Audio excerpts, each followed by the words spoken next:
माझे नाव नताशा आहे। मी 18 वर्षाची आहे। मी माझे आयुष्य माझ्या भावासोबत जगत आहे। आई वडील फार पूर्वीच वारले होते। माझ्या पालकांऐवजी मला एक मोठा भाऊ होता, ज्याला मी प्रेमाने भैया म्हणत असे।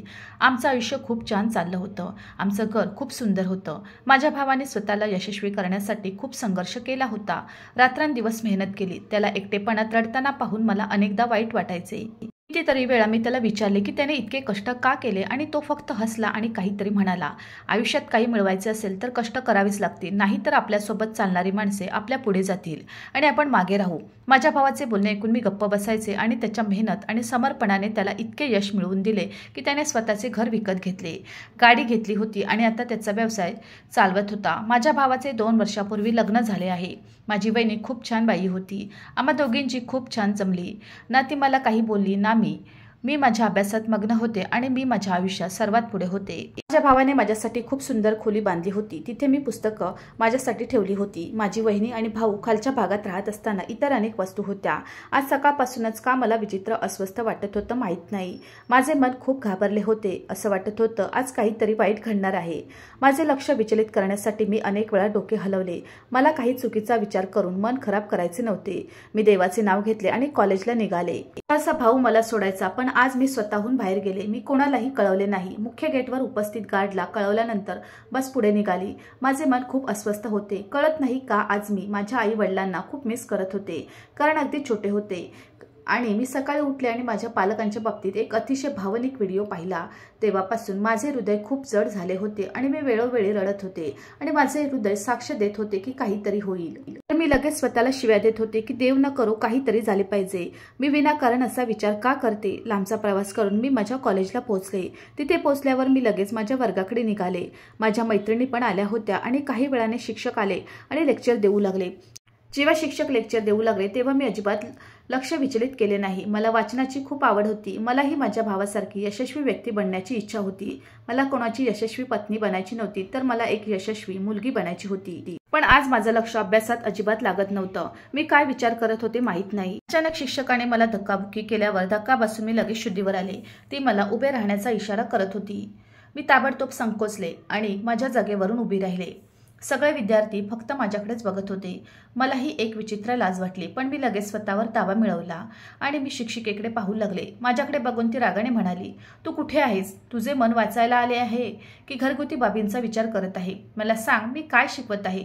तिचा राग खूप वाढला होता आणि माझे मन अभ्यासात अजिबात लागत नसल्याने मी खूप अस्वस्थ झाले होते। मला वाटले होते की आता ती माझा अपमान करेल, पण अचानक ती म्हणाली, नताशा, आपण कॉलेजमध्ये अभ्यास करायला येतो आणि मी तुला नेहमी अभ्यासात लक्ष घालताना पाहिले आहे। मग आज काय झाले? सर्व काही ठीक आहे? तिचा स्वर मंदावताच मी सुटकेचा निश्वास टाकला आणि हळू आवाजात बोलले, होय, मला थोडी डोकेदुखी आहे। मला माफ करा, मी आता काळजी घेईन। तिने तिच्या डोक्याला चालना दिली आणि बोटच्या दिशेने मागे वळली। आता मी माझे सर्व विचार झटकून टाकले आणि शिक्षिकेकडे पाहू लागले। वेळ हळूहळू जात होता आणि सुट्टीची वेळ आली होती। मला माहीत नाही आज मला काय झाले की मी माझ्या मैत्रिणीकडे लिफ्ट मागितली होती। सहसा भाऊ मला सोडत असे आणि मला बसने घरी परतायला खूप वेळ लागायचा। अनेकदा माझी मैत्रीण तिच्या वडिलांसोबत घरी जायची तेव्हा ती मला नेहमी विचारायची, मी तुला ड्रॉप करते? मग मी नीलूला नेहमी नकार देत असे, तू जा, मी परत येईन। पण आज मला इतकं अस्वस्थ वाटत होतं की मी नीलूला हो म्हटलं आणि तिच्यासोबत तिच्या गाडीकडे निघाले। तिथे पोहोचल्यावर मी काकांना नमस्कार केला आणि मागच्या सीटवर बसले। गाडीत बसल्यावर नीलूचे वडील आणि नीलू माझ्याशी इकडच्या तिकडच्या विषयावर बोलत होते, पण माझे लक्ष बाहेर होते। आणि अचानक नीलूने माझ्या खांद्यावर हात ठेवला आणि माझ्याकडे पाहून म्हणाली, काय झालं? सर्व काही ठीक आहे का? तू काय विचार करत आहेस? वर्गातही तू खूप शांत होतीस आणि आताही तू गप्पच आहेस। पप्पांनी तुला खूप काही प्रश्न विचारले, पण तू उत्तर दिले नाहीस। नीलूचे बोलणे ऐकून मला खूप लाज वाटली आणि मी काकांची माफी मागितली आणि म्हणाले, सॉरी, माझे लक्ष बाहेर होते। तुम्हाला काय विचारायचे आहे ते विचारा। तो मला माझ्या भावाबद्दल प्रश्न विचारत होता। तो कोणता काम करतो आणि माझा अभ्यास कसा चालला आहे, तर मी त्यांना थांबून उत्तरे देत होती। तोपर्यंत माझे घर पण आले होते आणि मी त्या दोघांना सोडून माझ्या घराकडे निघाले होते। मी तासभर लवकर घरी आले। मी घराच्या दारात पोहोचले आणि गार्डला नमस्कार करताच गार्डचा चेहरा फिका पडला। जणू काही त्याला लपवायचे होते। तो मला बाहेर थांबवण्याचा प्रयत्न करू लागला। तेवढ्यात मी त्याच्याकडे आश्चर्याने बघितले आणि एका बाजूने बाहेर पडून घरात आले। गार्डने यापूर्वी कधीही अशी वृत्ती केली नव्हती। जेव्हा मी त्याला नमस्कार म्हणायचे तेव्हा तोही डोके टेकून नमस्कार म्हणत असे आणि दरवाजा उघडायचा। पण आज तो दार उघडायचे नावही घेत नव्हता, पण मुद्दा मांडायचा प्रयत्न करत होता. आणि आज मला खूप टेन्शन आले होते की उभं राहून गार्डशी बोलण्याची हिंमत माझ्यात नव्हती. मी गार्डकडे एक शेवटची नजर टाकली आणि घरात प्रवेश केला. घरात प्रवेश करताच मला एक विचित्र खळबळ जाणवली, पण मी मान हलवले आणि वरच्या मजल्यावर जाऊ लागले. तेव्हा अचानक माझी नजर वहिनीच्या खोलीच्या दरवाजाजवळ ठेवलेल्या बुटांवर पडली. मला आश्चर्य वाटले की हे पिवळे शूज कुणाचे आहेत. माझा भाऊ खूप साधा माणूस होता. आयुष्यात यशस्वी होण्यासाठी त्यानं खूप मेहनत घेतली होती. जणू काही तुमचा ड्रेसिंग सेन्स विसरलात. मी आश्चर्याने त्या पिवळ्या शूजकडे पाहिले. तो नेहमी काळे शूज घालायचा किंवा साधी चप्पल घालून बाहेर जायचा. अचानक वहिनीच्या खोलीचा दरवाजा उघडताच मी लगेच दरवाजाजवळ पोहोचले आणि एक अनोळखी चेहरा माझ्या समोर उभा राहिला. तो माणूस होता ज्याचे वय सुमारे 24 ते 25 वर्ष असेल. मला पाहून तो घाबरला. माझी वहिनी त्या मुलाच्या मागे हसत बाहेर आली होती आणि मला समोर पाहून तिचा चेहरा पण पांढरा झाला होता. मी लगेच प्रश्नार्थक स्वरात म्हणाले, भाभी हा कोण आहे? तर माझी वहिनी लगेच घाबरली आणि तो मुलगा पटकन बूट घालून बाहेर गेला. वहिनी माझ्याकडे बघून लगेच म्हणाल्या, इतक्या लवकर कशी काय आलीस? सर्व काही ठीक आहे का? तुझा भाऊ पण आला आहे का? मी नाही म्हणून मान हलवली आणि कसे यायचे ते सांगितले. माझे म्हणणे ऐकून भाभीने माझ्या उपस्थितीकडे एक नजर टाकली आणि लगेच म्हणाल्या, तू अनोळखी व्यक्तीसोबत का आली आहेस? तुझे मन ठीक आहे? तुझ्या भावाला येऊ दे. तू अनोळखी लोकांसोबत बसून घरी पोचल्याबद्दल सांगेन. पण तिचे बोलणे मला अजिबात आवडले नाही. मी लगेच म्हणाले, मी सध्या तुमच्याबद्दल बोलत आहे. हा मुलगा कोण होता? मी छातीवर हात ठेवून गंभीरपणे बोलले. आई वडील नसल्यामुळे मी खूप लवकर वाढले आणि सर्व काही समजू लागले. अर्थात मी 18 वर्षाची होते आणि माझी वहिनी माझ्यापेक्षा कित्येक वर्षांनी मोठी होती. पण मला स्वतःवर इतका विश्वास होता की मी तिच्यापेक्षा जास्त हुशार आहे. माझे म्हणणे ऐकून ती लगेच बोलली, हा तुझा मामला नाही. माझ्या गोष्टींपासून दूर राहा. ते तुझ्यासाठी चांगले राहील. मी तिच्याकडे आश्चर्याने पाहत होते. तिने अचानक माझ्या चेहऱ्यावर खोलीचा दरवाजा बंद केला आणि खोलीत गेली. मी माझ्या जागेवर स्तब्ध उभी राहिले. याचा विचार मी स्वप्नातही केला नव्हता. ती वहिनीही माझ्याशी असं बोलू शकते. नाहीतर ती नेहमी माझ्याशी प्रेमाने वागायची, जी मला नेहमी गुडिया लाडो म्हणत असे. तिने आज माझ्या तोंडावर दार बंद केले होते. माझे डोळे भरून आले आणि मोठ्या कष्टाने मी स्वतःवर नियंत्रण ठेवले आणि माझ्या खोलीकडे निघाले. पण मी ठरवलं होतं की भावाला हा उल्लेख नक्की करेन, कारण मला वहिनीची ही पद्धत अजिबात आवडली नाही. मला कळत नाही का मला काहीतरी चुकीचं वाटत होतं. हे आमचे घर होते. या घराचे मार्ग खूप वेगळे होते. अनेकदा नवीन वर्गात गेल्यावर भाऊ नेहमी माझ्या जवळ बसायचा आणि मला एक गोष्ट समजावून सांगायचा, लाडू, माझे डोके टेकायला लावेल असे कधीही करू नकोस. आई आणि बाबा खूप आदरणीय लोक होते. त्यांच्या आदरामुळेच आज आपण एकाच छताखाली बसून शांततेची भाकरी खात आहोत. ज्या दिवशी तू माझे मस्तक टेकवलेस किंवा काही घृणास्पद केले, त्या दिवशी तुझा भाऊ तुझ्यासाठी मेला असेल, हे लक्षात ठेव. माझ्या भावाच्या या शब्दांनी माझ्या हृदयावर परिणाम झाला आणि मी स्वतःला वचन दिले की मी मरेन पण माझ्या भावाला कधीही झुकू देणार नाही. 9वी 10वीत अनेक मुलांनी मला प्रपोज केले. अनेक मुलांनी माझ्याशी मैत्रीसाठी हात पुढे केला होता, पण मी एकाही मुलाशी मैत्री केली नव्हती, कारण फक्त माझ्या भावाचा आदर होता. माझ्या भावाच्या इज्जतीला मी कोणत्याही किमतीत नुकसान होऊ देऊ शकत नाही. या सगळ्याचा विचार करून मी ठरवलं होतं की आज जे काही घडलं ते भावाला नक्कीच सांगेल. मी खोलीत गेले, फ्रेश होऊन खाली जेवायला आले. वहिनी स्वयंपाकघरात हजर होती. मी तिच्याकडे दुर्लक्ष केले आणि माझ्यासाठी जेवणाचे ताट तयार करू लागले. तेव्हा अचानक तिने माझा हात घट्ट पकडला आणि मला स्वतःकडे वळवले आणि म्हणाली, नताशा बघ, जर तुला या घरात शांततापूर्ण जीवन जगायचे असेल माझ्या प्रकरणापासून दूर राहा. आज जर तू तुझ्या भावाला त्याचा उल्लेख केला तर माझ्यापेक्षा वाईट कोणी होणार नाही, हे लक्षात ठेव. तिची पद्धत विचित्र होती. मी लगेच म्हणाले, माफ करा, हे घर तुझ्यापेक्षा कितीतरी पटीने माझे आहे. तुझ्या आधी मी या घरात राहायचे. या घराचे खरे वारस आम्हीच आहोत ना. मला पण तिच्या बोलण्याचा खूप राग आला की कोण आहे ती माझ्याशी असं बोलणारी. ती फक्त 2 वर्षापूर्वी या घरात आली होती आणि मी गेली 18 वर्षे या घरात राहत होते. माझे बोलणे ऐकून ती जोरात हसली आणि माझ्याकडे बघून म्हणाली, कोण म्हणाले की हे घर माझ्यापेक्षा तुझे आहे? तू उद्या तुझ्या नवऱ्याच्या घरी जाणार आहेस, म्हणून तू तुझ्या मर्यादेत राहा. उरलेले दिवस इथेच राहा. शांत जीवन जग, नाही तर मी तुझ्या मागे येईन. मी तुझे आयुष्य इतके खराब करीन की तू माझ्याकडे आश्रय मागशील. माझ्या वहिनी मला असं कधीच काही बोलल्या नाहीत. उलट ती मला नेहमी तिची मुलगी म्हणायची आणि म्हणायची की हे तुझं घर आहे. माझ्यापेक्षा कितीतरी पटीने जास्त तुझं आहे. ते तुझ्या भावाचं घर आहे. आणि आज तिचे बोलणे ऐकून माझ्या डोळ्यात पाणी आले. आज पुन्हा एकदा मला माझ्या आईवडिलांची आठवण येऊ लागली. आजचा दिवस स्वतःच खूप विचित्र होता. प्लेट माझ्या हातात रिकामी ठेवली होती. ती माझ्यापासून दूर निघून तिच्या खोलीत गेली. त्या क्षणी मी मनाशी ठरवले होते की आज मी माझ्या भावाला सर्व काही सांगेन. मी त्याला सांगेन की ती एका मुलाला गुपचूप भेटते आणि या सर्व गोष्टींमध्ये सुरक्षा रक्षक देखील सामील आहे. नाहीतर आजपर्यंत गार्डने भावाला का नाही सांगितले? नाहीतर ही व्यक्ती माझ्या या आणि भावासमोर का आली नाही? वहिनीच्या खोलीचा दरवाजा का बंद होता? या सर्व गोष्टींचा विचार करताना माझ्या मनाचा स्फोट जवळ आला होता. मी रिकामी ताट तिथेच ठेवले आणि जेवायला बसले. वेळ हळूहळू जात होता. मी आज दिवसभर काही खाल्ले नाही. संध्याकाळी भावाच्या गाडीचा आवाज आल्यावर मी वरच्या मजल्यावरच्या खिडकीतून डोकावले. भैया गाडजवळ उभा राहून काहीतरी बोलत होता आणि मग आत आला.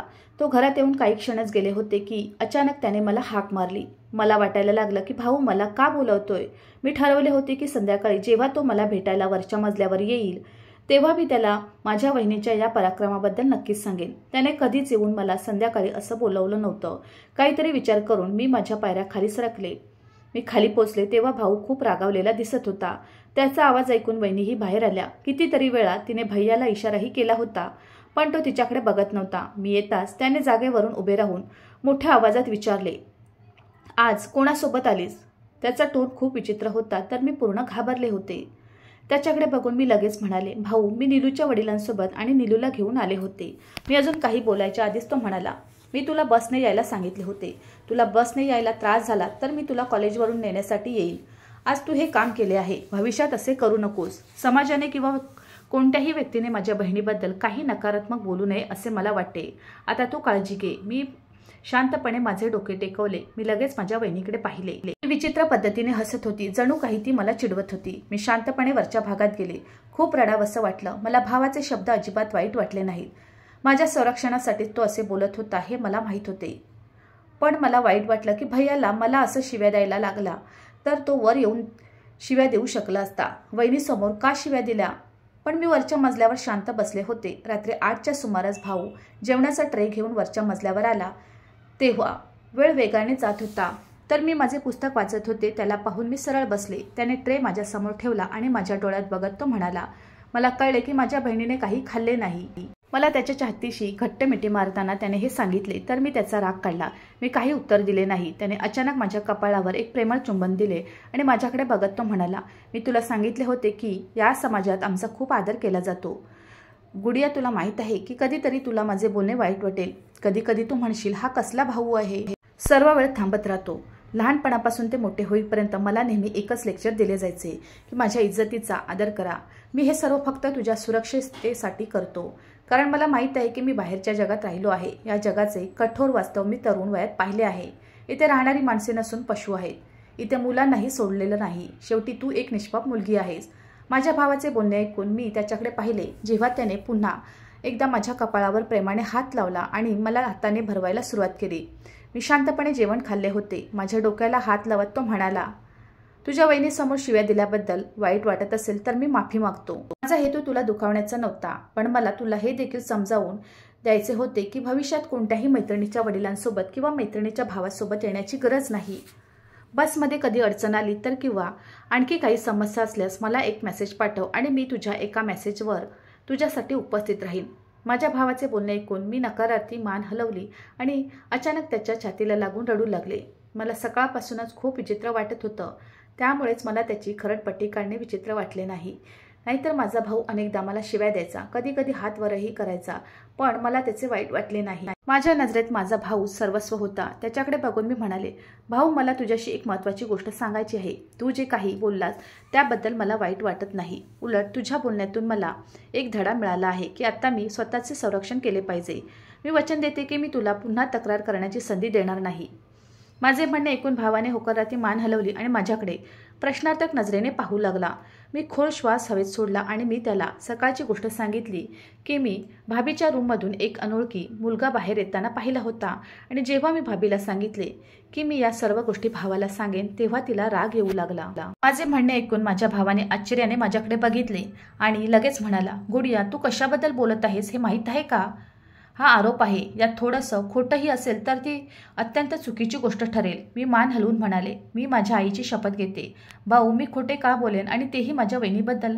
मला याचे आश्चर्य वाटते की तिच्या खोलीतून एक अनोळखी चेहरा बाहेर आला आहे.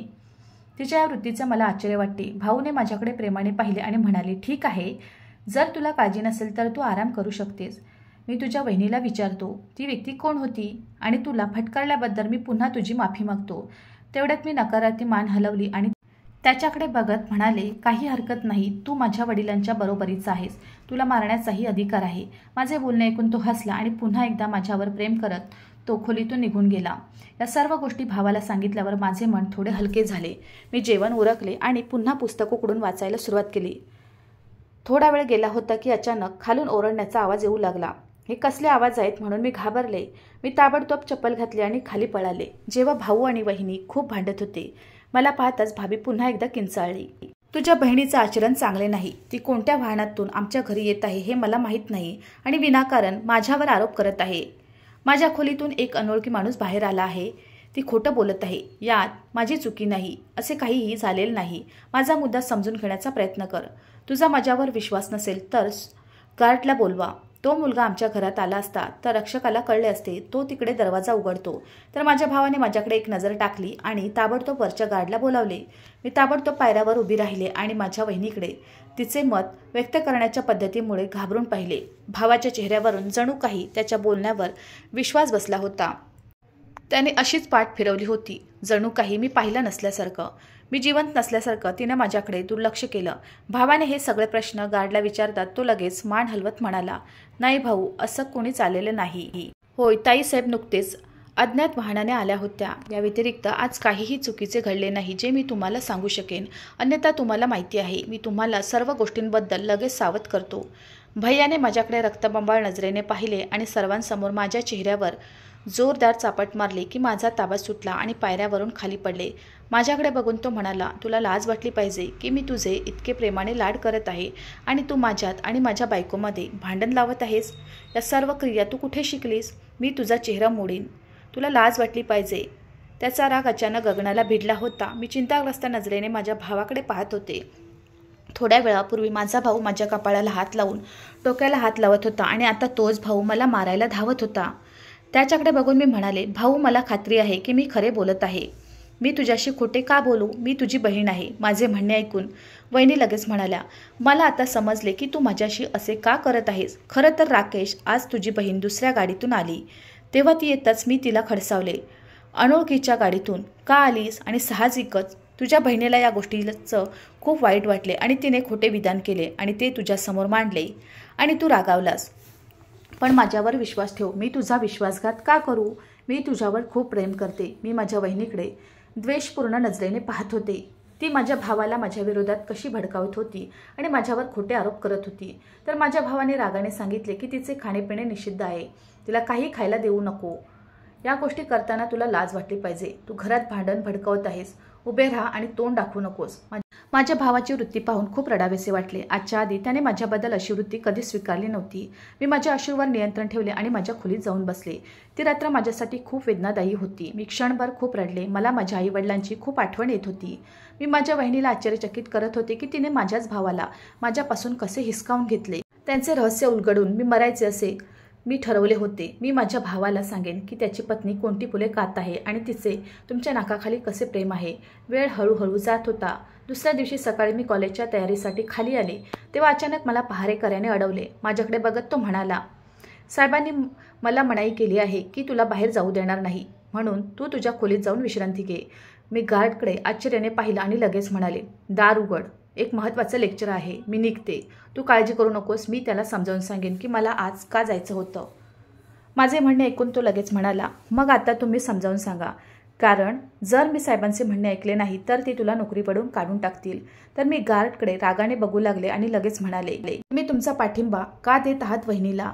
त्यांनी तुम्हाला किती पैशात विकत घेतले. लाज वाटली पाहिजे. एवढा चांगला आणि प्रामाणिक रक्षक असल्याने इतकी वर्ष तुम्ही आमच्यासोबत काम करत आहात आणि आता तुम्ही माझ्या भावाचा विश्वासघात करत आहात. तो तुम्हाला तुमच्या गरजेपेक्षा जास्त पगार देतो. तुमचे घरगुती प्रश्न सोडवतो.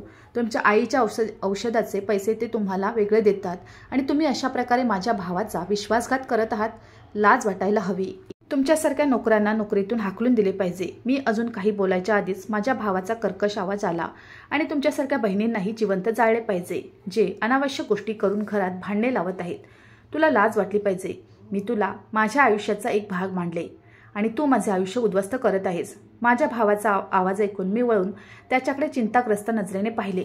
त्याचा दृष्टिकोन इतका बदलला होता की मला प्रश्न पडला होता की त्याला अचानक काय झाले. भावाकडे बघून मी लगेच म्हणाली, तुझा गैरसमज झाला आहे आणि जेव्हा तुझा हा गैरसमज दूर होईल तेव्हा खूप उशीर झालेला असेल आणि बघ तुला किती पश्चाताप होईल त्या रात्री आणि त्या दिवशी जेव्हा सर्व काही तुझ्यासमोर उघड होईल.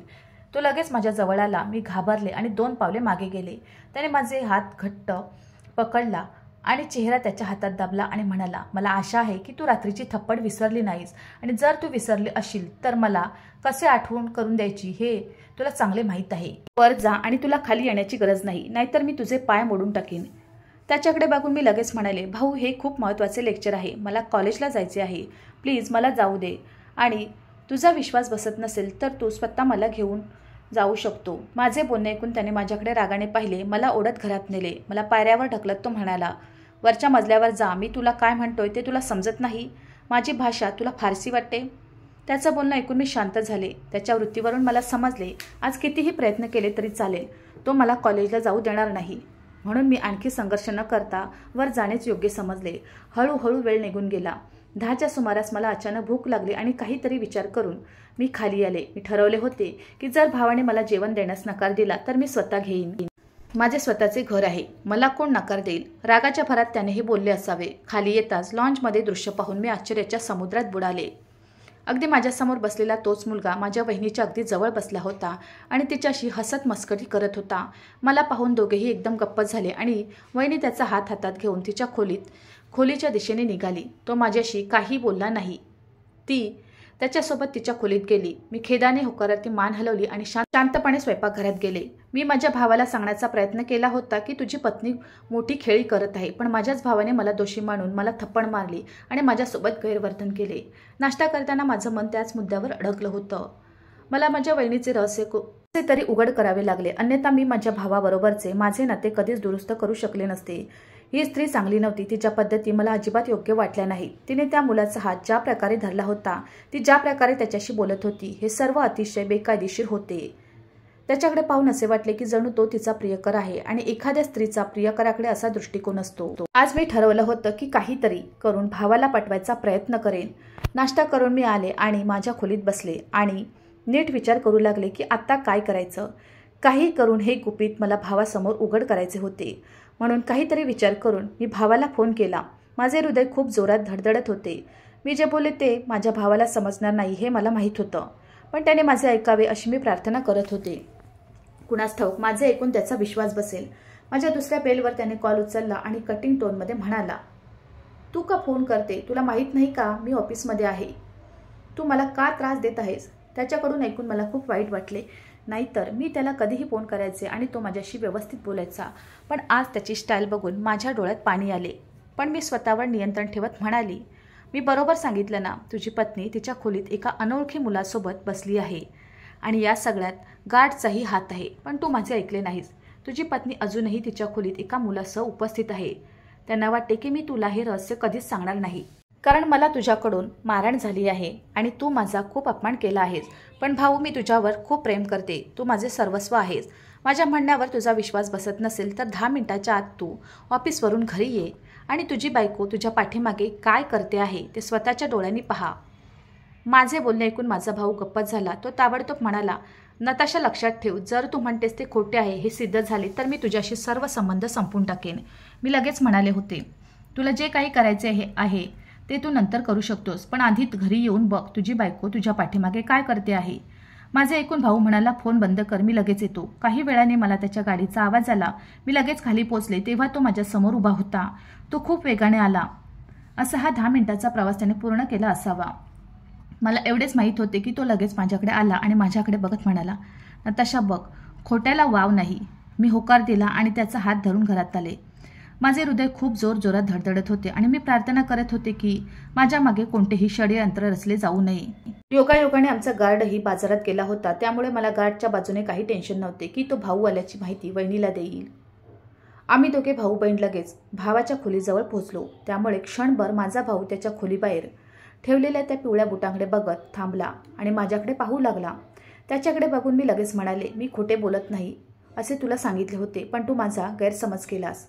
असे म्हणत मी त्यांना दार उघडण्यास सांगितले आणि दार उघडून समोरचे दृश्य पाहिल्यावर माझ्या अंगावर खूप पाणी सांडल्यासारखे वाटले। मी लज्जेतून नामशेष होण्याच्या मार्गावर होते। दोघांची अवस्था खूप विचित्र होती, तर माझ्या भावाची अशी अवस्था झाली होती जसे कापले तर शरीरात रक्त नाही। या अवस्थेत तो रडलेल्या डोळ्यांनी वहिनीकडे पाहत होता। आम्हाला समोर उभे असलेले पाहून ती लगेच शुद्धीवर आली आणि पटकन कपडे जोडून घेऊ लागली। मी ताबडतोब घटनास्थळापासून दूर गेले आणि लॉन्जमध्ये बसले। तेवढ्यात माझ्या भावाचा आवाज अस्वस्थपणे आला, हे सगळं काय आहे पूजा, आणि तू तुझ्याच मित्रासोबत असताना? मी लगेच माझ्या भावाला पाहिलं की तो काय बोलतोय। हा मुलगा वहिनीचा मित्र असताना? ती लगेच माझ्या भावाकडे येऊन म्हणाली, मी तुला सर्व काही समजावून सांगेन। तो माझा मित्र आहे आणि आम्ही दोघे। वहिनी अजून काही बोलायच्या आधीच माझ्या भावाने विचार न करता तिला 2दा चापट मारली आणि तिच्याकडे बघून तो म्हणाला, तुझ्यासाठी मी माझ्या खऱ्या बहिणीवर विश्वास ठेवला नाही आणि थेट तिच्याशी बोललोही नाही। तिला दोष दिला की तू चुकीची आहे, परंतु तू इतकी फसवी आहेस की तू तुझ्या नवऱ्याची फसवणूक केलीस। मी तुला माझ्या आयुष्यातील एक भाग समजत होतो आणि तू मला अशा चौरस्त्यावर आणले आहेस की दोन्ही बाजूनी अंतर आहे। भावाचे म्हणणे ऐकून भाभी लगेच म्हणाली, मला खूप लाज वाटते। तो मला ब्लॅकमेल करत होता। तो मुलगा लगेच पुढे आला आणि भावाकडे बघत म्हणाला, ती खोटं बोलत आहे। मी तिला अनेक वेळा सांगितले की आता तुझे लग्न झाले आहे, पण माझा तुझ्याशी संबंध नाही, पण तिने ऐकले नाही। होय, आम्ही दोघेही एकमेकांवर पूर्वी प्रेम करत होतो आणि एकमेकांच्या नात्यात होतो, पण हे नाते निभावू नकोस असे मी तिला सांगितले होते, पण तुझ्या बायकोने माझे ऐकले नाही। तर माझा भाऊ वहिनीकडे सर्वस्व गमावल्यासारखे बघत होता। मला खूप वेदना होत होत्या। माझ्या भावाने खूप मेहनत केली होती आणि आज तो यशाच्या शिखरावर पोहोचला आहे, त्यामुळे त्याला मलम नसलेली जखम झाली होती। त्याने त्याच क्षणी ठरवले होते की मी आता बायकोशी संबंध ठेवणार नाही। त्याने माझ्या वहिनीला घटस्फोट देऊन घराबाहेर हाकलून दिले होते। सगळ्यांच्या समोर त्याने माझी माफीही मागितली आणि मी लगेच त्याला छातीशी घट्ट मिठी मारली आणि त्याच्याकडे बघून मी म्हणाले की आम्ही दोघे एकमेकांवर कधीच रागावू शकत नाही, कारण आम्ही दोघे एकमेकांचे रक्त आहोत आणि रक्त कधीच वेगळे होऊ शकत नाही। त्या रात्री माझ्या भावाने मला मिठी मारली आणि खूप रडला। मला त्याला मोठ्या कष्टाने सांभाळावे लागले। या कथेतून बाहेर यायला त्याला जवळपास 1 वर्ष लागले आणि मग मी त्याचे पुन्हा लग्न केले। स्त्रिया विश्वासघातकी असतात म्हणून मी लग्न करू नये असा तो खूप आग्रह करत असे, पण यावेळी तसे झाले नाही। ती मुलगी खूप चांगली असल्याचे सिद्ध झाले। तिने माझ्या भावाची खूप काळजी घेतली आणि माझ्याशी खूप प्रेमाने वागली। आता आम्ही खूप चांगले जीवन जगत आहोत आणि म्हणतो की देवाच्या घरी उशीर होतो, पण अंधार नाही। माझ्या भावासोबतही असेच घडले आहे। मित्रांनो, मला आशा आहे की तुम्हाला आमची कथा आवडली असेल। कथा आवडली असेल तर व्हिडिओला लाईक करा, चॅनलवर नवीन असाल तर चॅनलला सबस्क्राईब करा आणि हो, नोटिफिकेशन बटन दाबा, जेणेकरून तुम्हाला पुढील अपडेट्स सर्वात आधी मिळतील। तुमचा मौल्यवान वेळ कथा ऐकण्यासाठी दिल्याबद्दल धन्यवाद। पुन्हा भेटू अशाच एका नवीन कथेसोबत।